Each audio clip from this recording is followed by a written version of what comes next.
3D Material Eyedropper Tool. Now this, I'm not going to spend too much time on this because Photoshop is discontinuing all their 3D tools and settings and things like that, so they're discontinuing it.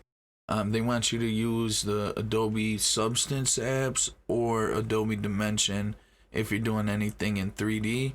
So I'm not going to spend too much time, like I said, but all this does is it drops a material that you fill in the tool. So you'll fill a material and then it'll drop it onto the target area of a 3D object.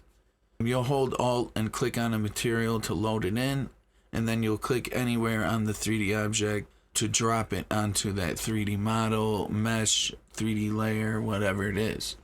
Up here you got presets for the tool, and then you can choose your target material and load it into the tool, all up here. There's not a lot more to it, guys. It's pretty simple. If you got any questions or comments, make sure to put them in the comment section below. Thanks for watching, and I'll catch you in the next one.